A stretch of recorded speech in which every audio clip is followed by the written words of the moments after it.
തൃശൂർ റൗണ്ടിൽ കപ്പലണ്ടി വിറ്റ് നടന്നവനൊക്കെ ഇന്ന് കോടികളുടെ ആസ്തി.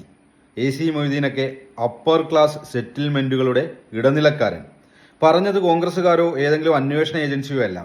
CPM-നുള്ളിൽ നിന്ന് CPM നേതാക്കളുടെ കോടികളുടെ സമ്പാദ്യത്തെപ്പറ്റി അവർ തന്നെ പറഞ്ഞിരിക്കുന്നു, പുറത്തു വന്നിരിക്കുന്നു യാദൃശ്ചികമായിട്ട്. എത്ര മാധ്യമങ്ങൾ എത്ര ദിവസം ഇത് ചർച്ച ചെയ്യും? യാദൃശ്ചികമായി പുറത്തു വന്ന വോയിസ് നമ്മളിലേക്ക് എത്തിച്ചു എന്നതിലുപരി കരുവന്നൂരിലെ ബാങ്ക് കൊള്ള എത്ര മാധ്യമങ്ങൾ സീരിയസ് ആയി ചർച്ച ചെയ്തിട്ടുണ്ട്. ഇവിടെ ഇപ്പോൾ കേരളത്തിലെ ഏറ്റവും വലിയ അഴിമതി ഏതാണെന്ന് ചോദിച്ചാൽ രാഷ്ട്രീയം നിരീക്ഷിക്കുന്നവരൊക്കെ ഒരുപക്ഷെ പറയാൻ പോകുന്നത് പിണറായി വിജയൻ പണ്ട് നടത്തിയ ലാവ്ലിൻ അഴിമതിയാണെന്നായിരിക്കും. പക്ഷേ ലാവ്ലിൻ അഴിമതിയേക്കാളൊക്കെ ഭീകരമായ അഴിമതിയല്ലേ കരുവന്നൂരിലെ ബാങ്ക് കൊള്ള. ഇവിടുത്തെ അത്താഴ പട്ടിണിക്കാരൻ, ഇവിടുത്തെ സാധാരണക്കാരൻ, അവൻ സ്വരുക്കൂട്ടി വെക്കുന്ന ഒന്നും ഒറ്റയും വരുന്ന അല്ലെങ്കിൽ 10 100 രൂപയൊക്കെ കൂട്ടി വെച്ച് ആ പണമാണ് സഹകരണ ബാങ്കിൽ നിക്ഷേപിക്കുന്നത്. അത്തരം പണത്തിൽ നിന്ന്, അങ്ങനെ ഇവിടുത്തെ പാവപ്പെട്ടവൻ കൊടുത്ത പണത്തിൽ നിന്ന്, അല്ലെങ്കിൽ അവൻ്റെ ആധാരം പണയം വെച്ച് കള്ളരേഖകൾ ഉണ്ടാക്കി 100 കണക്കിന് കോടി രൂപയാണ് കരുവന്നൂർ ബാങ്കിൽ നിന്ന് CPM കൊള്ളയടിച്ചത്. എന്നിട്ട് ആ കേസ് എന്തായി? CPM-ഉം BJP-യും ചേർന്നത് ഒത്തുതീർന്നു.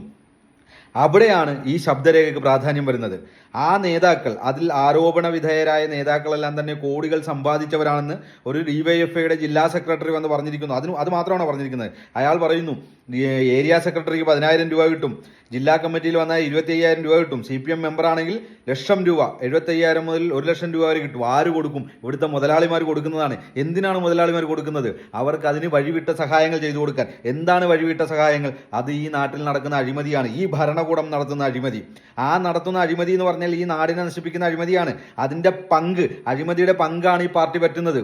ഇത്രയും വലിയ ഗുരുതരമായ അഴിമതികൾ കേരളത്തിന്റെ ചരിത്രത്തിൽ ഉണ്ടായി കാണുമോ എന്ന് തന്നെ സംശയമാണ്. 10 വർഷം തുടർച്ചയായിട്ട് ഭരിക്കുന്നു. ഇവർ അടിമുടി ഈ പണം വാങ്ങിക്കൊണ്ടിരിക്കുകയാണ്. നമ്മുടെ ദൈനംദിന ജീവിതത്തെ ബാധിക്കുന്ന കാര്യങ്ങളായിരിക്കാം ഈ മുതലാളിമാരിലേക്ക് ഇവർ വഴിവിട്ട സഹായങ്ങളായി എത്തിച്ചു കൊടുക്കുന്നത്. ഇവിടെ ഒരു മാധ്യമവും ഇത് ഒരു പരിധിയിൽ കൂടുതൽ ചർച്ച ചെയ്യില്ല. എല്ലാ മാധ്യമങ്ങളെയും ഇവർ വിലക്കെടുത്തിരിക്കുകയാണ്. ഓരോ പൗരനും, ഓരോ മനുഷ്യനും, ഈ നാടിനെ സ്നേഹിക്കുന്ന ഓരോരുത്തരും ഓരോ മാധ്യമങ്ങളായി മാറേണ്ട നിമിഷങ്ങളാണ്, കാലമാണ് വന്നിരിക്കുന്നത്.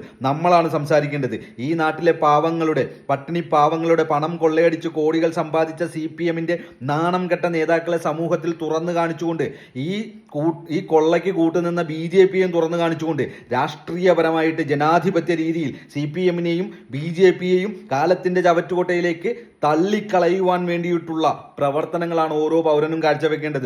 ഇവർക്ക് ചർച്ച ചെയ്യാൻ ചിലപ്പോൾ ഇക്ലി കഥകളും മറ്റു കഥകളൊക്കെ ആയിരിക്കും താല്പര്യം. പക്ഷെ ജനങ്ങളുടെ ജീവിതത്തെ ബാധിക്കുന്ന അഴിമതികളാണ് പുറത്തു വന്നുകൊണ്ടിരിക്കുന്നത്. ഇത് ചർച്ച ചെയ്യേണ്ടത് നമ്മുടെ ആവശ്യമാണ്. നേരത്തെ പറഞ്ഞതുപോലെ ഓരോ പൗരനും ഓരോ മാധ്യമങ്ങളായി മാറുക. ഇത് ചർച്ച ചെയ്യണം. ഈ ചർച്ചയുടെ അവസാനം ഈ നാണം കെട്ട പ്രസ്ഥാനങ്ങളെ കേരളത്തിന്റെ പൊതുബോധത്തിൽ നിന്ന്, പൊതുസമൂഹത്തിൽ നിന്ന് പുറന്തള്ളാൻ നമുക്ക് കഴിയണം.